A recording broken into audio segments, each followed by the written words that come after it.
Good morning. This is the BLAINESWORLD Show, heard each week or seen each week on Facebook, YouTube, and LinkedIn. I'm your host, Blaine Greenfield, and here in my Zoom studio in lovely downtown Fairview, North Carolina. And each week we focus on the actual theater scene, as well as on positive news and information about people and organizations in both Western North Carolina and throughout the country. And toward that end, it's my pleasure to introduce my first guest, and she is Shana Kriewall. And you can feel free to wave to all your fans and friends out there who are watching this, Shana. Okay, and that's Shana. Shana has been the facility manager at Harvest House for the past year. Previously, she held the same position for the Temple Avery Monfort Center for the city of Asheville. And prior to moving to the area, she worked for the cities of Greenville, North Carolina, Mesa, and Phoenix, Arizona. And the question I always ask my guests the first time I meet them, Shana, is as a kid, you grew up where? Wisconsin. Wisconsin. Where in Wisconsin? Manitowoc. Which is? It's on Lake Michigan, not too far from Green Bay. Okay, that kind of. I gotta get it's so you know how Wisconsin has like an arm that sticks out? Right. I like to say we were the armpit.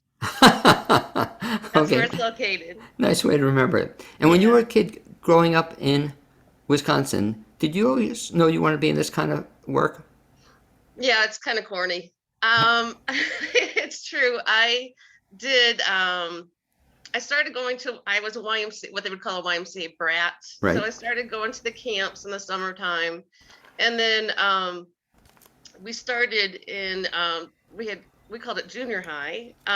We started a YMCA, like a teen group, and then as we got older, we did a high school group, and we met with other YMCA groups from around the country. And I always wanted to do what our leader did, the guys that were leading our group. And I got to be a camp counselor and do all these things. And yeah, that's what I knew I wanted to do. Did you go to school for it also? I did. I have a recreation administration degree from the University of Wisconsin La Crosse. Very cool. Do you remember the first time you kind of decided that you wanted to be in this field? Was there a defining moment? No, I don't. I don't remember. I just remember back then I had a real knack with working with kids, and I really enjoyed it. Now, what was your first job in the field after graduation? It was a YMCA job. I was running sports programs and other programs for the YMCA, mainly working out of the gym and doing outdoor sports and such. Okay, great organization. How long were you with the Y? I was just with the Y for a few years, and then I moved on to working with municipalities. Okay, and so when working for municipalities, I guess it was primarily in the recreation area? Yeah, always for parks and recreation departments. Okay, but it's, what I find interesting about your work now is I guess you shift gears a little bit. So it's not just, you used to, I guess, work primarily with kids, right, or young folks, Right. and So now you don't.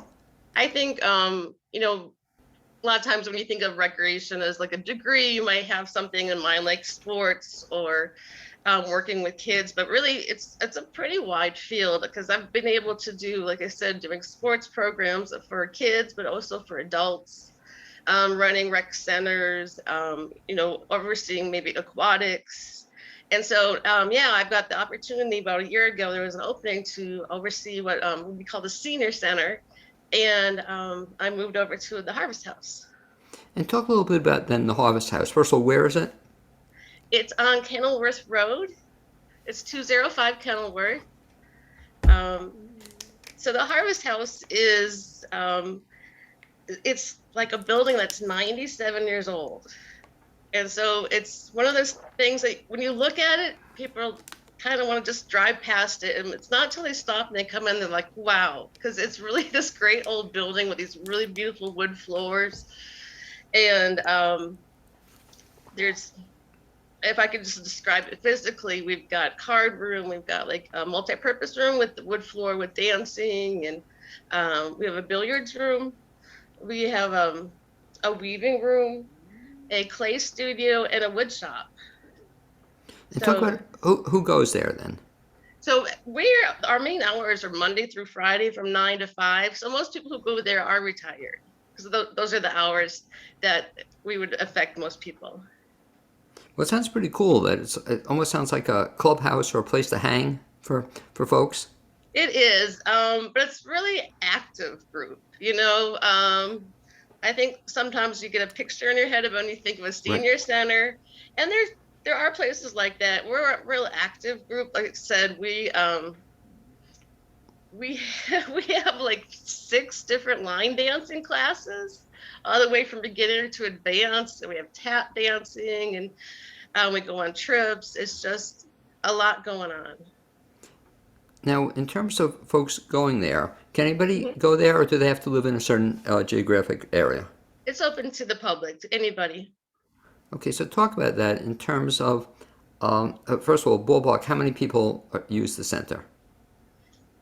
Ooh, I don't have that answer. Excuse me. It's more like how many people on in a day, and we probably hit just uh, about 100 a day, 150. Okay, I mean, Yeah. that's pretty impressive when you think about it. In that what's a shame is not only your center, but others, it's almost like a secret to some people until they find out Yeah. about it. Yeah. Like how do they how do they find out about you?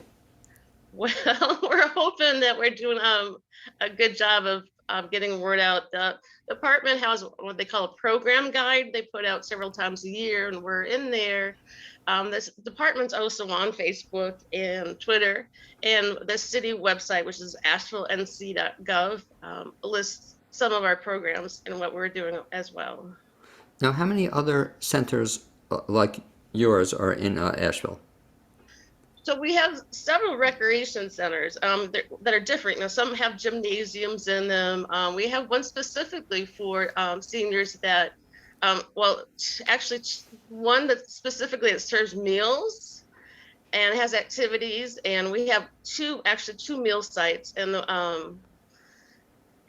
then we have smaller centers like Burton, without a gym, but they have a connection with the LEAF program. So they do a lot of Sure. arts and entertainment there too. Yeah. Now, does your facility have a gym? Nope. Yeah. No gymnasium. But does serve meals? We don't. Nope. Okay. So So there's 2 other sites that serve meals. okay. So We people have. don't Yeah. we don't have that space or the parking space like we would like for that. We do have some luncheons several times a year, where we get about 50, 60 people in, and we eat together, and then they play bingo. Okay. Now talk about the activities. You started mentioning some of them. Yeah. So you mentioned the line dancing. You have. I can't believe you have like 6 classes of it going. We have, first of all, just great instructors. Some instructors have been there just for a long time. But by the way, give a shout out Yeah. for that instructor. Who is the instructor? We have several. We have Dina, Liz, and Cindy. And we also have Delia, who's teaching fitness classes. And then we have tap dance, which is Liz, who teaches that on a volunteer basis. Okay, that's really cool. So talk a little Yeah. bit about that. The fact is, your instructors Yeah. are they volunteers for the most part? The classes are free, but the line dance instructors will accept donations. Okay, but Yeah. that's how they get paid. They don't get paid by the city of Asheville, or They don't. Mm-mm. yeah, very nice. So Yeah. do you do that with most of the people who help out there? Are they volunteers? It depends. Some of the things that are more talent, I don't know how to put it, but talent based, like if you're taking a clay class or a painting class or a weaving class, where the numbers are limited, and you have things like looms and the kiln and clay and such. We have instructors, and there's fees for those classes. I mean, so that's pretty impressive. You have, Yeah. I guess, almost a little something for anybody or everybody. Find something to do at your place. We hope so. And, yeah. And we have a lot of card players, a lot of people who play 3, 4 times a week. Can somebody, do people come off and make suggestions to you as to other kinds of things to offer? We're always open, and we have a little suggestion box. We do movies a couple times a month. That's usually the most suggestions we get, like what movies they want to see. We just saw Hamilton, Oh, and we're we just went to the movie theater and saw Top Gun Maverick. So Oh, you, we try to kind of switch up some of the like, what we're watching. well, no, that's fun. So Yeah. when you went to the theater, did you also have a bus on that? No. They met you So there? yeah, we again with Harvest House, most of our seniors our participants do drive. Right. And but a lot of when we do trips, like we go trips out of town, like we're going to Hot Springs and Blowing Rock, we take our vans, and we do a lunch bunch as well, a couple of times, I guess just once a month, and everybody gets in the van and we go to a restaurant together. I digress. Just back to Top Gun. Did you see the Yeah. movie also? No, Oh, I got to stay back at the center, so but I yeah, have go this ahead. hang up on the movie. I like the movie, but Tom Cruise is all the time driving his motorcycle without a helmet. I just thought it was a poor message to send to people. You know that because I Yeah, checked California where the film was filmed in another state. They do have laws. They have to have helmets on, and he's bopping around without a helmet. So I don't think that was a good example for your seniors when they come to the facility without a helmet on. yeah, they get kind of crazy sometimes, but not too many motorcycles really. No, the talk a little bit about also something else I know I guess you're involved in, but I've always found interesting something they call the senior games, right? Yeah, what are the senior games? the senior games is on a national level, Right, but but to get to the national level, you start at local level, so it's county. So it's the city of Asheville with Buncombe County, and if you place, then you go to state, and then you go to nationals. So we're really proud of the program, the senior games here locally and in the state, and really just it's something, I don't know how to put it, but it's kind of life changing when you see it. If you've never had older role models, or if you know what I mean, you just think of somebody when they're older right. with a walker. You need to go to our track meet, and our you know watch these people in archery, basketball. It's terrific, and they would kick my behind any day in all those sports. So. Well, what's the age limit then? I Well, didn't and ask actually, you. I'm old enough to participate now. When you turn 50, you Right, can. Yeah. So, and but there's, like I said, that we've got, and on top of it, the really cool thing with North Carolina that no other state has is they have arts. It's called silver arts. And so we do like heritage arts. You can do weaving, jewelry, oh, really um, cool. visual arts, literary arts with a lot of poems and stories, and also performing arts like our tap dancers got to go to state. And you can also do cheerleading too. Now, is that out of the Harvest House, or is it the city of Asheville? What's that? When they have the competition, is it just do you have the Oh, yeah, all it's all the city and the county put it on together. What I actually oversee is what I was just talking about is the silver arts portion of it. Yeah, Yeah. and I get to compete myself, and Oh, did you really? Oh, too cool. yes, yeah, I'm really I played a really hard game of table tennis Well, no, this that's year. definitely. So they had a table tennis competition. Yep, table tennis is part of it. There's cycling, art, like I said, archery, shuffleboard. We have a shuffleboard court at Harvest House. Pickleball, walking. Oh, you can do golf, but you can also do miniature golf and bowling. Oh, they're very cool. Yeah. So over 50, so I might qualify too. So All right. do you have checkers as a competition or no? No, Okay, well, no. We have cornhole. that very cool. So how'd you do when you compete? This is the first time you competed? No, if I told you how many times, then you're gonna try to guess how old. No, No. this was my third time Oh, competing. was that fun? Yeah, yeah. I've also done shuffleboard and tennis and cornhole. This year was just table tennis though. Now, do a lot of people compete in these events? There is quite a bit, and we're always looking to grow the program. I've seen it. I also worked a little bit with it in like a larger city with like Phoenix, and it was just huge. and of course the competition's pretty fierce there, but it's always got room to grow. But yeah, we have a good, talented group, really dedicated too. Do they have any events? For example, do they have races or running events and stuff too? Yeah, so there's the whole track and field. Yeah, and like I said, cycling. They're outdoor cycling. Yeah. Yeah, Where does this take place? all different places. Try to hit, since it's the county, we try to have locations throughout the county just to kind of mix it up and not be favoritism to one location in the county. Now, what's cool about this, as we were saying before, is that it's a great thing, but a lot of people actually don't know about it. I had a friend of mine who was into table tennis, and he was very serious. He was a very talented player, and he was really competitive in it. But until he told me about it, I never knew there were senior games in Buncombe County. Or Oh, in the competition. So it's just something that people should check into. And like you said, the only qualification is they have to be over 50 or over 49. yep. Is Yeah, there you turn the year you turned 50. So like you could be 49, but turning 50 before the end of December, and you can still play, very cool. How do participate. people find out about this? You could just contact us at the City of Asheville Parks and Recreation Department, and we'll get you all the information we've got. Okay. Most of the events they take place in the springtime, but this fall we're going to be doing some fun events like getting people prepared, getting them ready for the games. Very cool. Is there a website also that they can look at?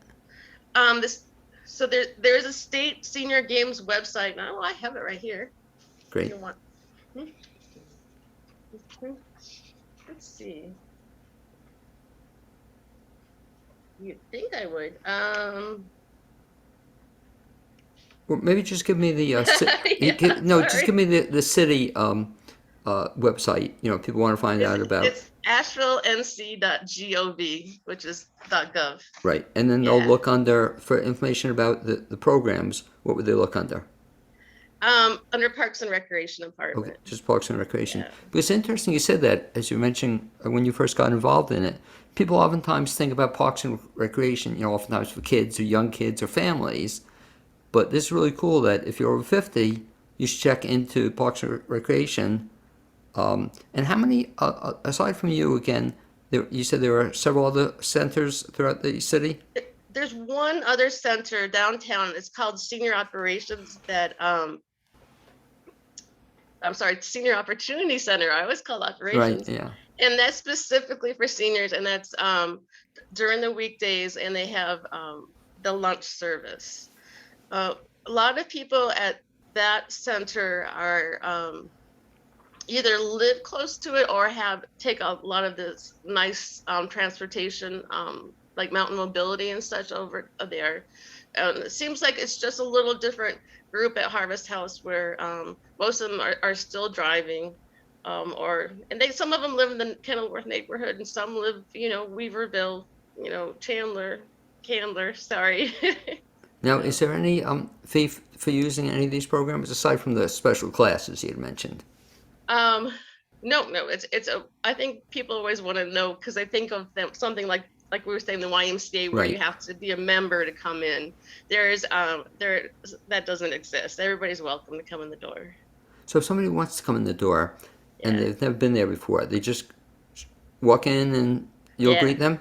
Yeah, Or- so we have a nice front desk that's actually made by some of the guys in the wood shop. It's beautiful, and right there we have all this handouts and information, and we can get you on our email list if you want to as well, and you get our newsletters, and we talk about what's the next movie, when's our next luncheon, next trip, and yeah, and who's looking for more activities, like maybe the mahjong might be looking for players, and we can let you know about that. Can people volunteer to help out as well? They can. We don't have that many opportunities, but yeah, the department's working right now on a volunteer program and getting some guidelines together for us. Because I would think that'd be kind of interesting for some people, just help spread the word. Because Yeah. just, Well, it, yeah. what I did forget, and I'm sorry, this is the most important volunteer activity, is we have like a board, like an advisory group. So that is a group that will,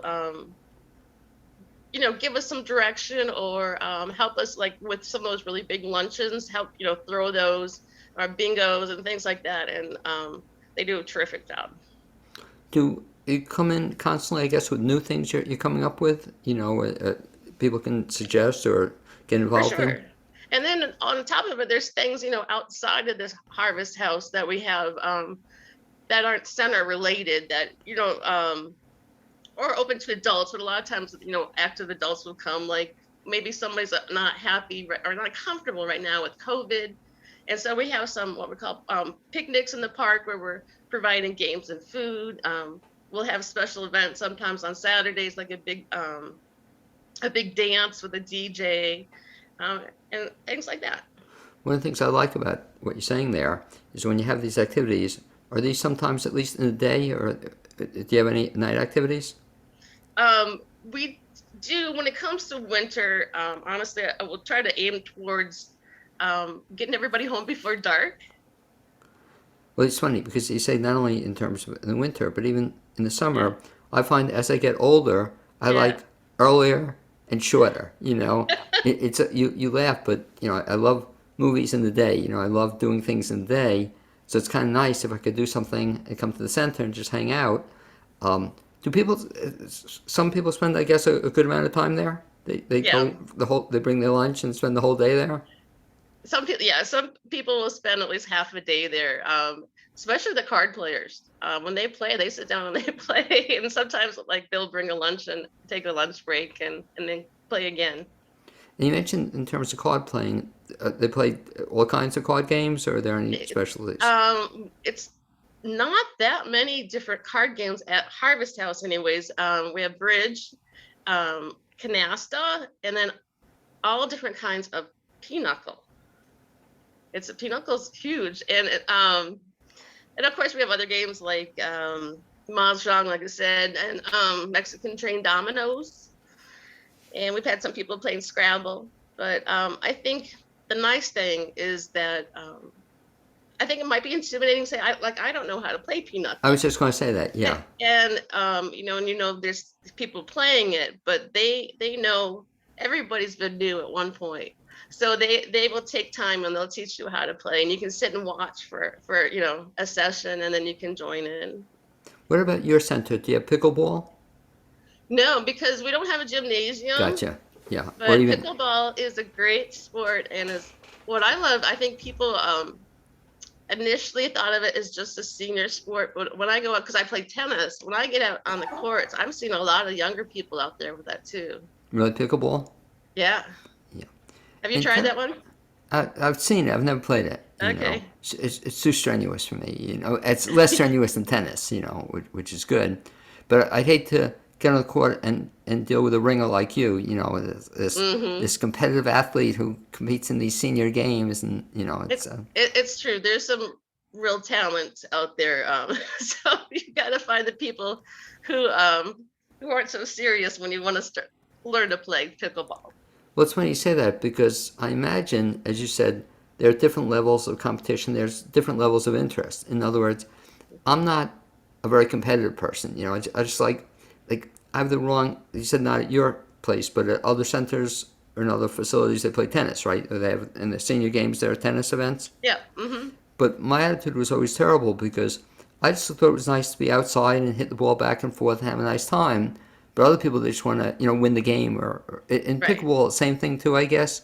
You Yeah, can for sure. have very competitive, and Some of them are. Yeah. really, and that's not the way to play the game. I guess you can play it, but to enjoy it, I would think the longer you have, just hitting the ball back and forth would be fun. But some people just want to kill the other person and slam it down their throat.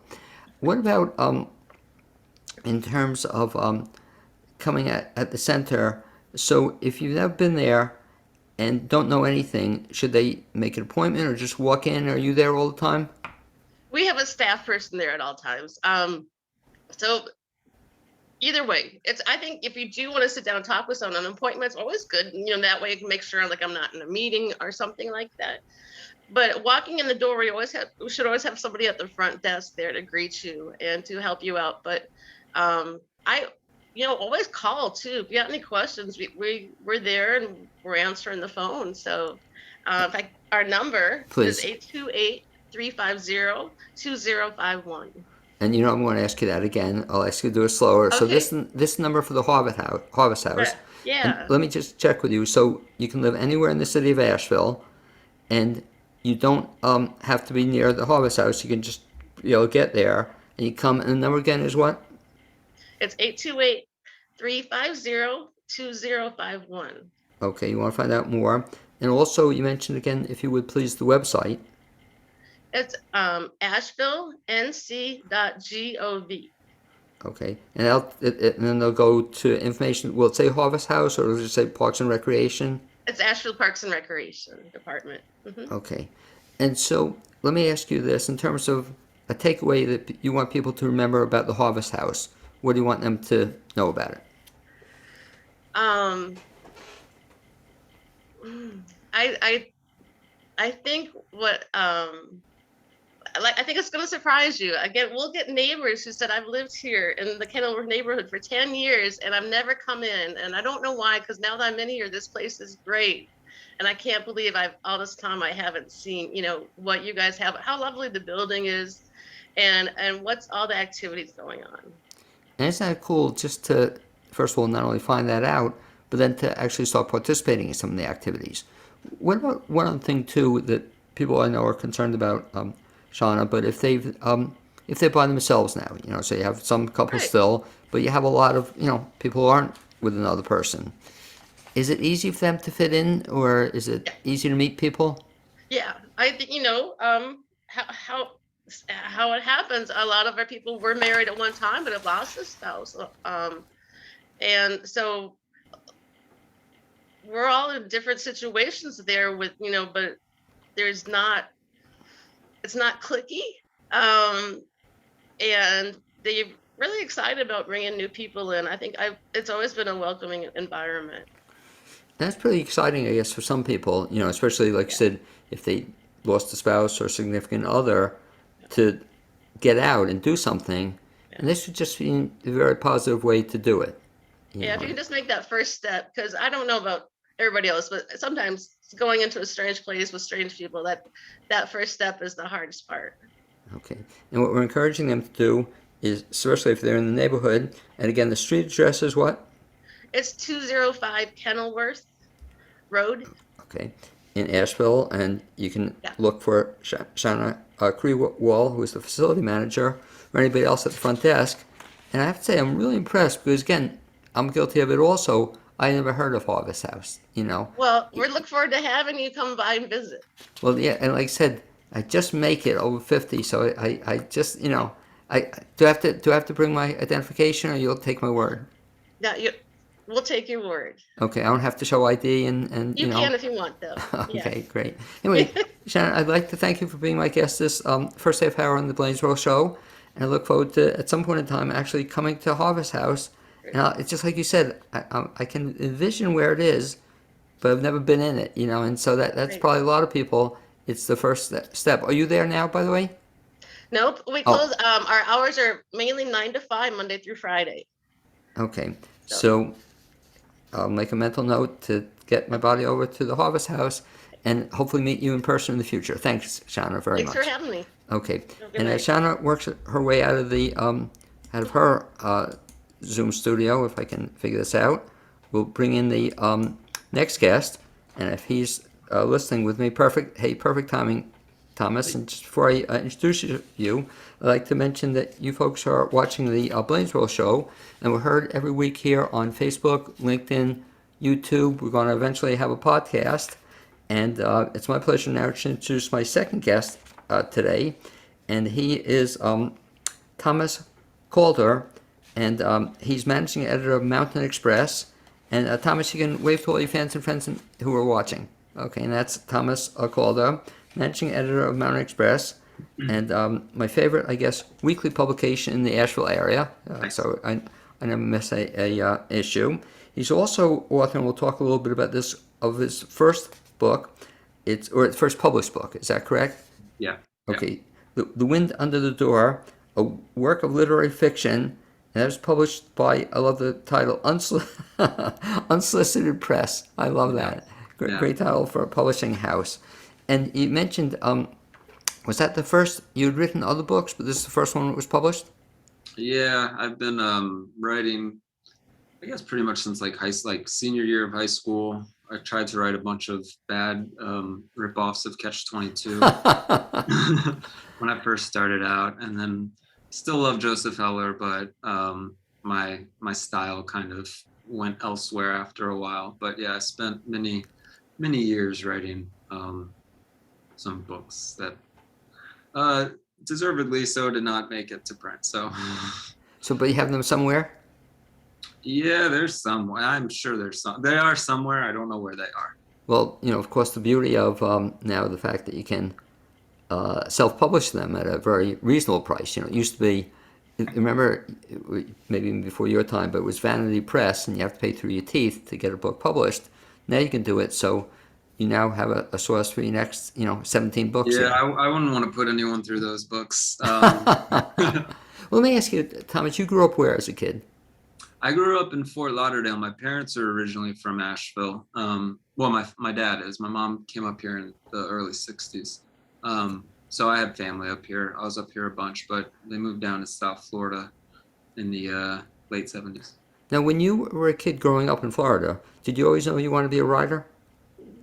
Uh, pretty, yeah. I think like by like like 11th grade or something, I was pretty confident I wanted to be a writer.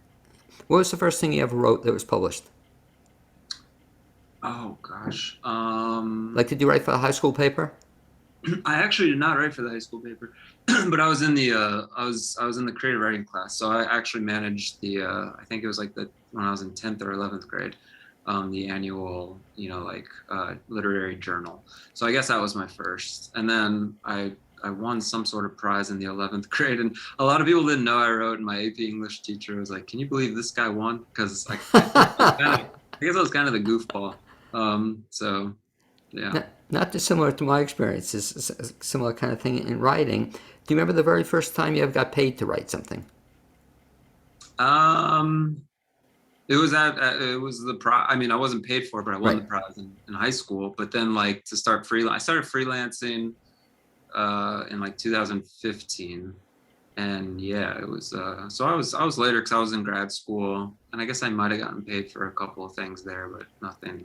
But very cool in high school. So you won the prize. But I'm looking in your office there or where you're working out. I don't see the a framed check, or I don't see the first thing you ever got paid Yeah, for. You no, cashed it already? I think I cashed it. Yeah. Okay, but that was cool. So you wrote in high school, and like I said, I can relate because I wrote in high school a sports column for the weekly, not dissimilar to your press, a weekly publication. I wrote a weekly sports column. I remember I got $25 a column, and that was pretty cool. That's pretty good. I was like 15 or 16 or something Yeah. writing that column. So you then were writing in college. Did you study journalism or creative writing? I studied English in undergrad at University of Florida, and then I went to the University of Houston for creative writing. And at that point in time, what kind of writing did you see yourself doing? I've always kind of gravitated towards novels outside of my profession as a journalist, but I wrote a couple short stories in grad school, but I always like the long form, and I like reading novels more so. I mean, I love short stories, but I'm always like gravitating towards what's the next novel I'm gonna read. Well, let's talk a little bit about the novel, then we'll get back to the Mountain Express. But so you said you love reading novels, and I used to. I'll throw out a name for you, James Hilton. You ever hear of James Hilton? It's Hilton. Ran the Harvest, and he wrote a whole bunch of other books. And I read, when I was a kid, I read like 10 of his novels or something. I was really into a James Hilton kick. But you started writing then, and always liking novels. What was the first novel then you wrote? You said even if it didn't get published, but you wrote a novel that didn't get published? Yeah, a couple of those. Yeah. How come they didn't get published? Oh, I mean, the first one I started in high school and finished sometime in college, and I think I started playing music a little in college, so there was a period where I was focused more on music. So I wrote the draft, and I think I put it down, and once it was done, I started working on something else.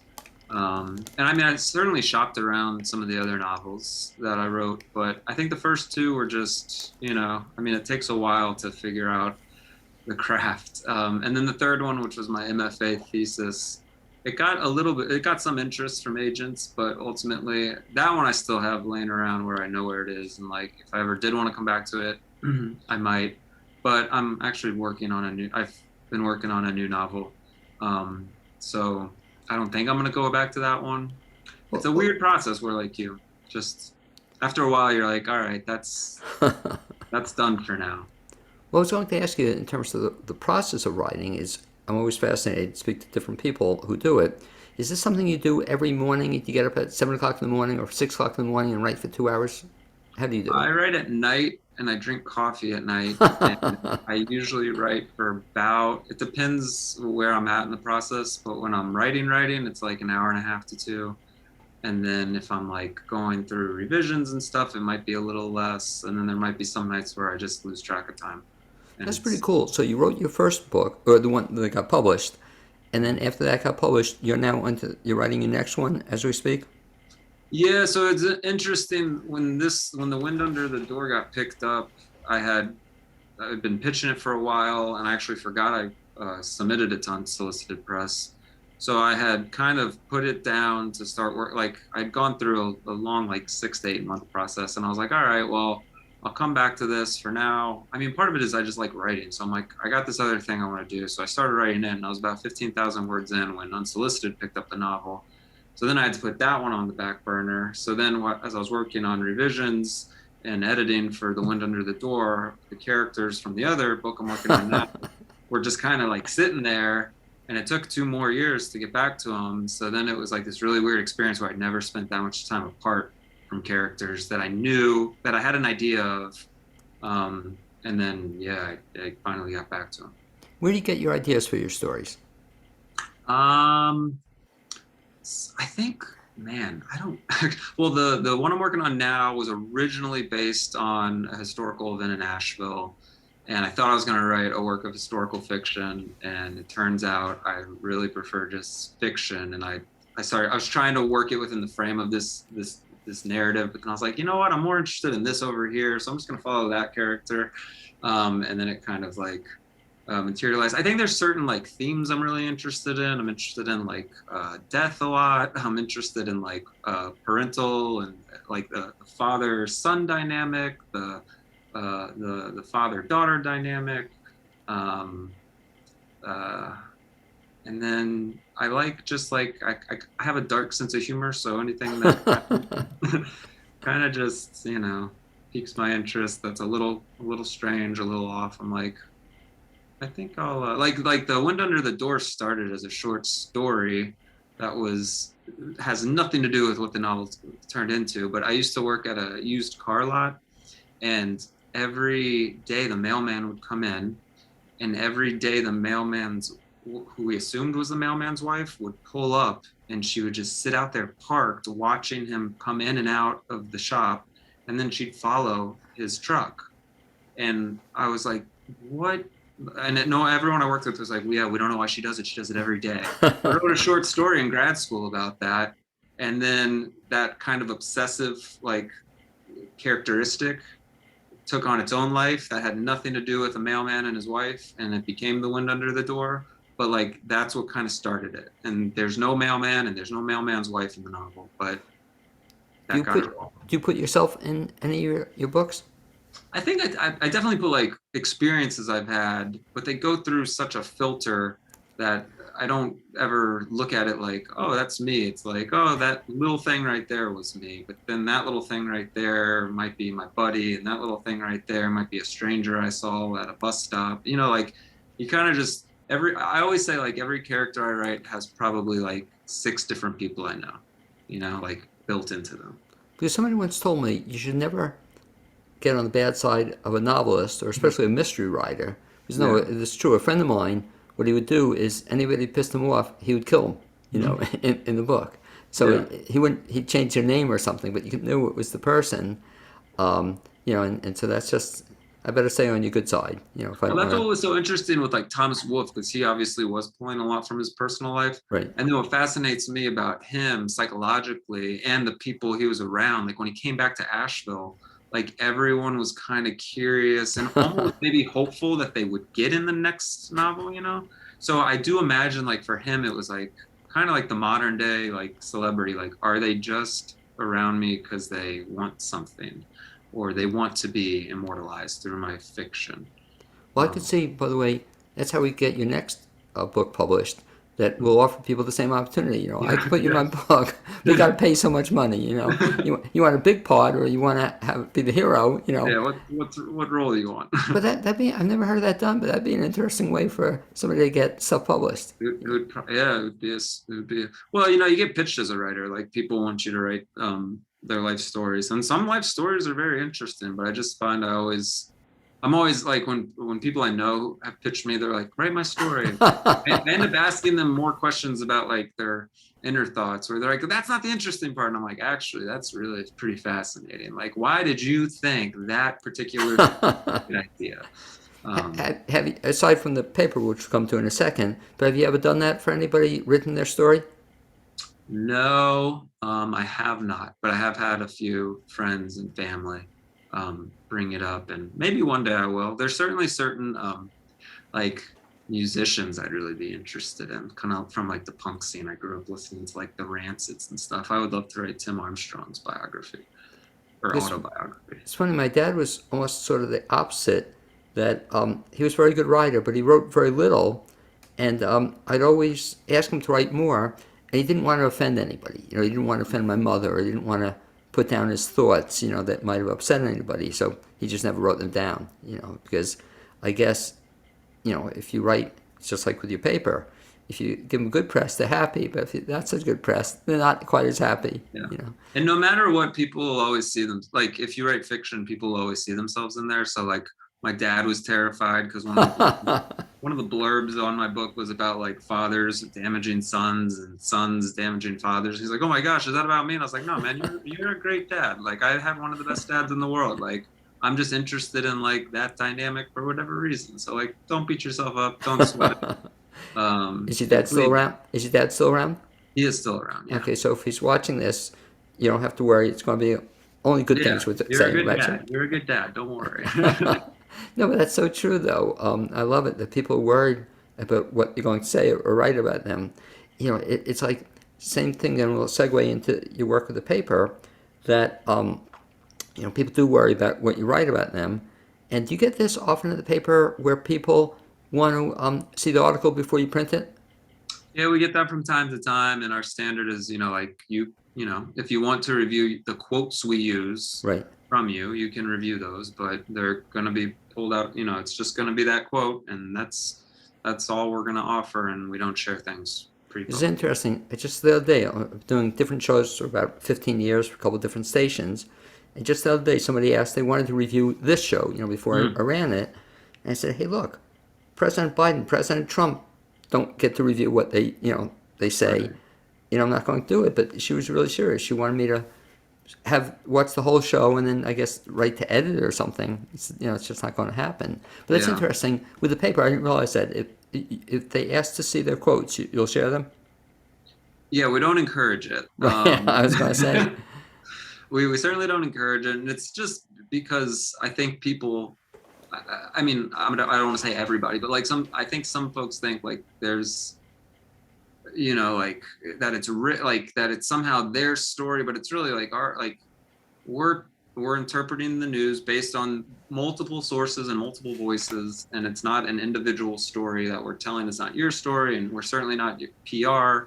We're reporting on the community, and we're trying to be as fair and objective as possible. So it's just, we don't want to be we don't want people trying to influence the piece we're putting out. It's not because we're trying to pull a fast one. It's just.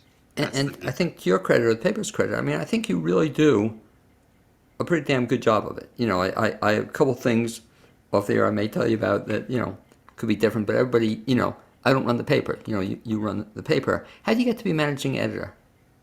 I started out as a freelancer back in 2015, and then I came on staff 2016. And for a long time, I was kind of working in all the sections, doing some news, doing some arts, doing some food. I launched the history column, Asheville Archives. And then the pandemic occurred, and at some point we merged sections, the food and art, and I took over. I took over food for a while, and then when we merged, I took over both of those. And then our former managing editor, Virginia Daffrin, stepped away, and there was a position available, and I was asked to take over, and for a year now, that's kind of what I've been doing. As managing editor, what do you do? Day to day, it's kind of working with all the departments, making sure all the ships come in on time, keeping track, obviously, of like each week's issue, what articles we're having, assigning articles, editing.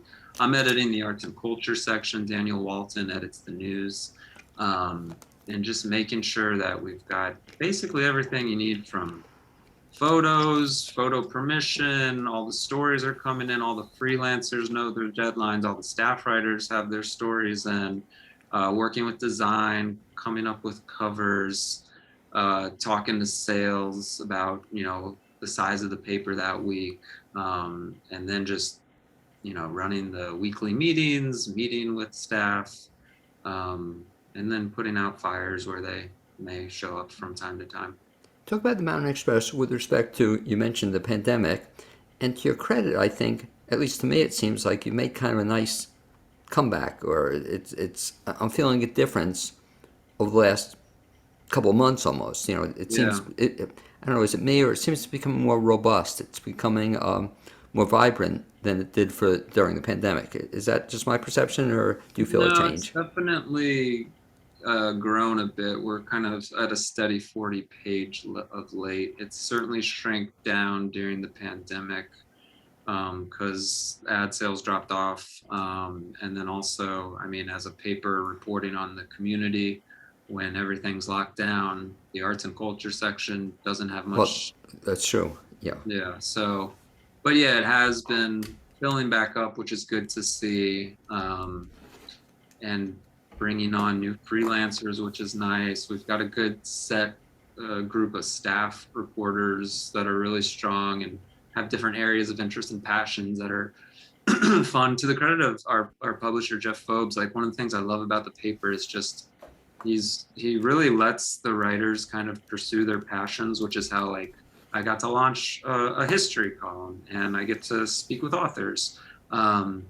So if you're passionate about something, he kind of lets you just pursue your passion, obviously, as long as it has like local connections and ties. And talk a little bit about that with respect to, if people want to get involved, Thomas, in the paper, do you welcome community contributions? Letters to the editor, we always welcome. Commentaries.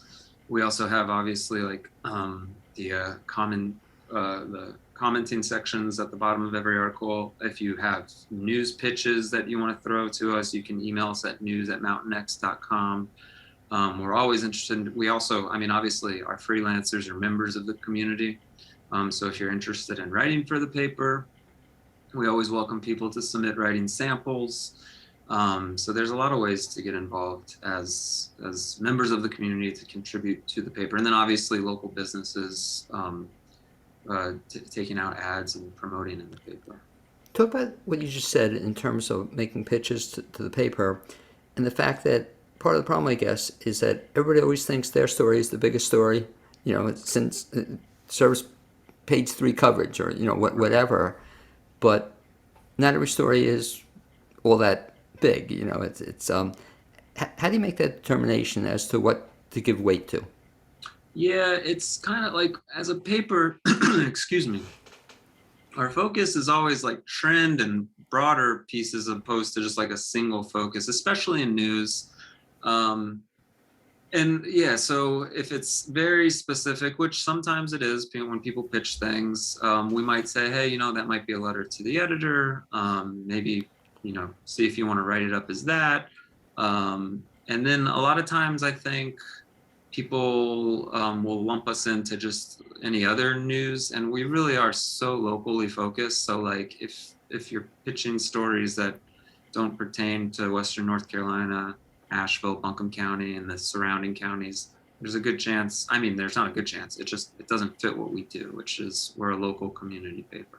How many letters to the editor do you get during a typical week? It ranges. That would be a Tracy Rose question, but like, I mean, lately the letters have been coming in. We've had a really robust opinion section, but you know, it depends also on like the time of the year, the news cycle. So it could vary from very few to, you know, a dozen plus. And then people, I don't know if they realize, like Tracy Rose, who handles our letters, like she's going through the editing process with the letter writers too. Because one of the things I get disappointed with, but you can't control it, is I really enjoy reading your letters to the editor, but at times, especially during election times, you have to cut them down, you know, and that, you know, you'll say go to a website, but I don't typically go to the website, you know, or sometimes I guess it's tough for the person you mentioned to tell people you have to cut down their letter, you know, that, and you do that, right? You'll edit it or say you go to the website for the full letter. Yeah. Yeah. And we can't fit everything. Generally, the letters to the editor range around like 300, 350 words at a max. Okay. How does somebody write an opinion piece? It's the same as like a news article. If you pitch it and you say this is a commentary, and obviously you have to have some expertise in the topic you're writing on. But if you pitch an idea, sometimes people will just submit a commentary and say, "Hey, I'd like to see if you want to publish this." It helps if it's exclusive to Express. We don't typically publish pieces that have appeared elsewhere. I mean, we don't. And then just be prepared. It's going to go through the editing process. And I think that's something that for people who don't write a lot, aren't used to the editing process. They're not used to going back and forth with an editor to clarify things, to restructure certain paragraphs, reword things. So it can be, you know, it could be a several week process that they might not have anticipated. But for those who have, I mean, it always ends up tighter, sharper, and I'm always impressed with like the rounds that people will go through with us to get it, you know, into the shape that we hope. If somebody wants to submit something, do you recommend they contact you first? Instead of just submitting like the article. Yeah. Yeah, I would certainly recommend first just saying this is the idea I have, or this is the topic I want to speak to, just to save yourself time too, especially if like it's not like you're going to write something, submit, and we're going to be like, all right, thank you so much, put it in. Like there's a chance we might say, actually, we're working with somebody else on this very topic right now. And that's something else I think that readers, businesses, venues like that, we work like several weeks out. So like people often think, you know, what's going on in the community, but I know what's going on in 3 weeks, you know, like I've forgotten everything that's happening this week because we're so far ahead of schedule with stuff, which can make it difficult. It has its own, you know, challenges. But yeah, sometimes people will like pitch us something and it's like, yeah, and the event's happening tomorrow. And it's like, oh, sorry, the paper went out 2 days ago and it's going to be out for another 4 days. So we won't be able to do anything with that. This discussion reminds me of a show that NC Stage just did. The name is escaping me, but it's about a fact checker. Did you get to see it, or did you hear about it? I did not, no. Oh, I've got a 3-year-old. I don't get out much. Okay, but it's such a magnificent show, you know, showing what a fact checker involves, you know, and it's quite an extensive job, you know, for a magazine or newspaper. Yeah. It's almost scary, but Yeah. it showed what the hoops that the person had to go through, you know. It's a great show. They did a great job with it. In terms of your role with the paper, how do you see it evolving moving forward? My personal role. Well, the personal or the paper itself. Where do you see the paper going? Hopefully the paper continues to grow as, you know, our concerns over COVID hopefully continue to go away, and as businesses continue to come back, it would be great to see, you know, like we've run 72-page papers. Now we're more at like 40, but obviously not consistently 72, but it'd be great to see larger papers It would be great to see, more freelance contributors, um, and just really, I mean, we think of ourselves as a functioning democracy. We think it's crucial to have a local paper, locally owned, like that is a voice for the community, reporting on the community, engaged with the community. So we hope to just continue to get that message out, especially to new arrivals. And that's something we think about often too. Like we have so many new people coming in. So we'll talk about topics and we're like, like people already know that. And it's like, wait, no, actually, I'm not the 10,000 that came within the last couple of years. Like, so we're constantly reminding ourselves that like people are new here, people might not be as plugged in. And for those who are plugged in, I mean, thanks to the internet, our attention span and our memory is gone. So, like we need reminders of certain aspects of our community and the history. And we kind of feel like that's a big part of our role. And to your credit, I remember when I first came to Asheville 15 years ago, the very first thing I'd do is get the Mountain Express. Even today, I loved the middle section, where all the information on upcoming events, Yeah. and that's interesting because I'm a newspaper junkie. I used to be, but now I've become an internet junkie. Yet I still love reading the Mountain Express. To your credit, it's the only paper I still read on the newspaper. I get Times, Wall Street Journal, Citizen. Every paper I read online, but yours paper is the only publication I still read the hard copy. Every Wednesday I get out, make sure I get a copy. Yeah. Do talk a little bit Thank you. about. No, but I don't know why it is. And my vision's become terrible. Now I need reading glasses. But I just look forward to Wednesday. I go to the news. I go wherever I can pick up a copy. Talk about how that's changed. Or am I the exception, or in terms of readership online versus a hard copy? I mean, as far as distribution, we're in 8 counties. We're around like 22,000 as far as week like throughout the week pickup of the issues.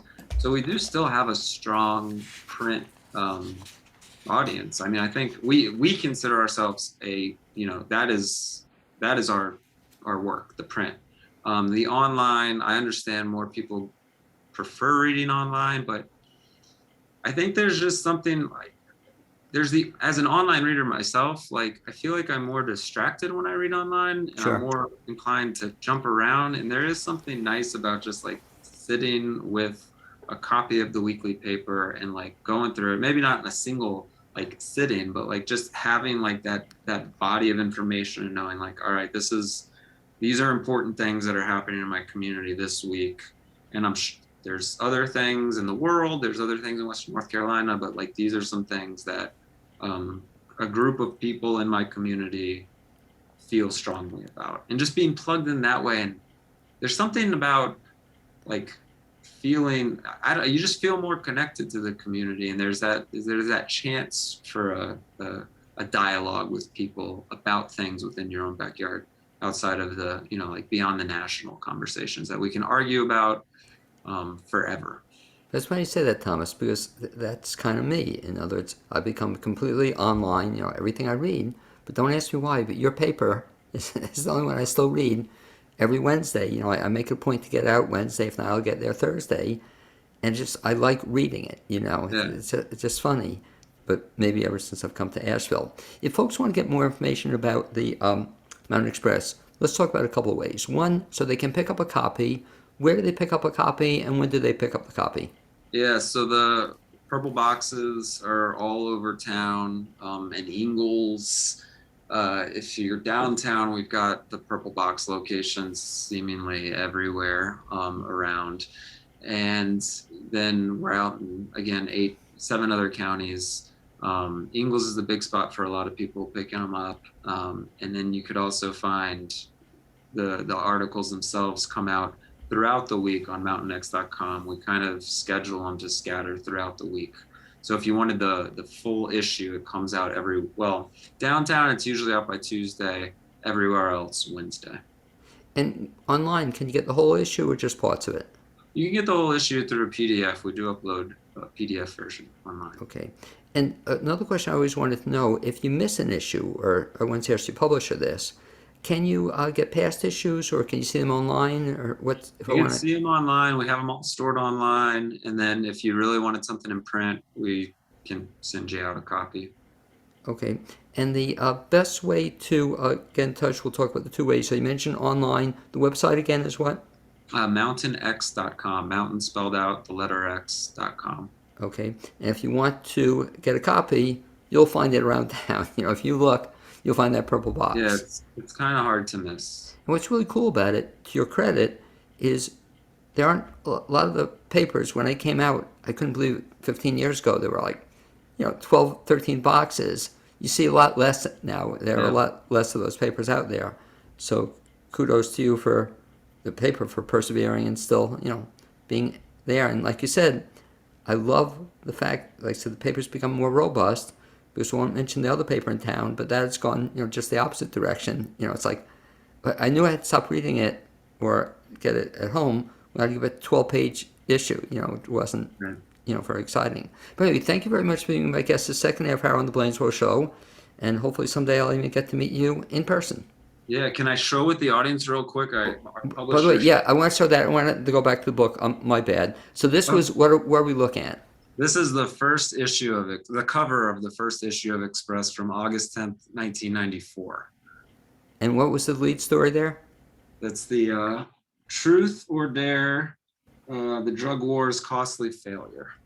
And this was before my time with the paper, but Jeff Bobes said he and one other gentleman fell asleep while driving to Waynesville. They somehow still made it there, though both were asleep. But what's so cool about that cover is that the covers somewhat look the same. That that artsy cover. Yeah, It looks like it could have been last week's issue, almost, doesn't it? it does. Yeah, and we've got a great designer, Scott Southwick, who's now doing this week's cover, which will probably be a few weeks old by the time. Did he do that one? No, he did not. Yeah, Okay. that was before his time. But he's got this great cover coming out this week about. No. But every week they're kind of different, which is really cool, and that's something to look forward to. So we mentioned then the website, and once again, back to your book. The name of the book is? The Wind Under the Door. I'll hold that up too. Please, The Wind Under the Door. And Reader's Digest version, what's that story about? It's about two people that meet kind of at a crossroads in their life. Ford Carson, who's turning 40, he's this artist, and Grace Burnett, who's not quite 30. And they have this affair while Ford should be preparing for his 18-year-old son's arrival to visit his father for the first time in many years. And it's kind of their two backstories and the present day story, and these perfect storms kind of coming together.